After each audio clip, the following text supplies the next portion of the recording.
Joining me now is Hill editor-in-chief Bob Cusack, Heat Street political editor Jillian Melchior, and GOP strategist Ford O'Connell. Thanks to all three of us for joining us.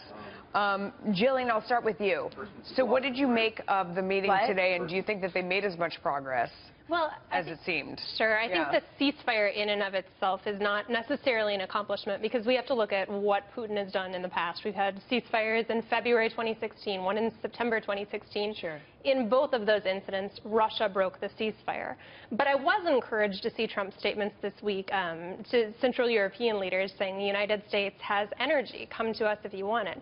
I think that's throwing it at Trump, or at Putin. Trump throwing it at Putin, saying, you know, I'm a tough one to reckon with. So I actually thought that had more significance. Bob, I mean, that's a great point. It was a big piece of his speech in Poland. He talked about you aren't going to be held hostage to just one energy provider. And that's not just talk. We've seen him actually act on it. I mean, energy independence makes sense, you know, both here in terms of getting manufacturing jobs back home, but also in this battle with Russia. Yeah, no, that's right. I mean, Trump, I think, had to raise the meddling issue. Otherwise, he would have looked weak. The Wall Street Journal who has been critical of Trump at times, loved his Poland speech. And this is, I think, consistent with his America First. Whether you like it or not, he's not going to do the same trade or energy policies of his predecessor, and that has shaken up Washington. Yeah. Ford, what did you think of what you saw today in that meeting between President Putin and President Trump? They tried to find common ground on some things, it seems. Going forward, that's going to be a tough one in Syria.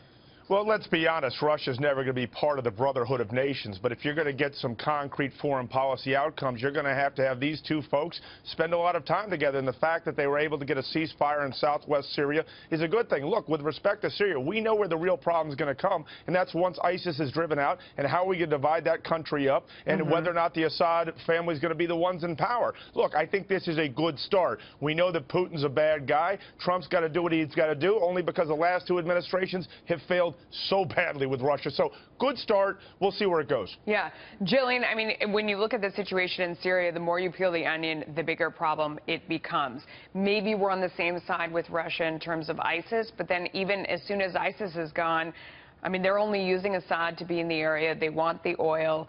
They're aligned with Iran. We're on the opposite side of that, whether it's Israel or even Saudi Arabia. I mean, we don't have a lot of common ground beyond that. How do we deal with that with Putin? I mean, that is absolutely where our interests diverge. And I think part of what Putin's doing here is using Syria to, first of all, test Trump, but second of all, to see if he can get concessions there made on the sanctions in Ukraine. So I think that's the other dynamic of it. A lot of it is testing. I mean, we've got to look at what Putin's doing elsewhere. 400,000, 500,000 troops doing a practice run, the biggest since 1991. That's scheduled for this September. So I think we have lots of different signals and events that are hinting that he's figuring out where Trump stands and how hard he can push.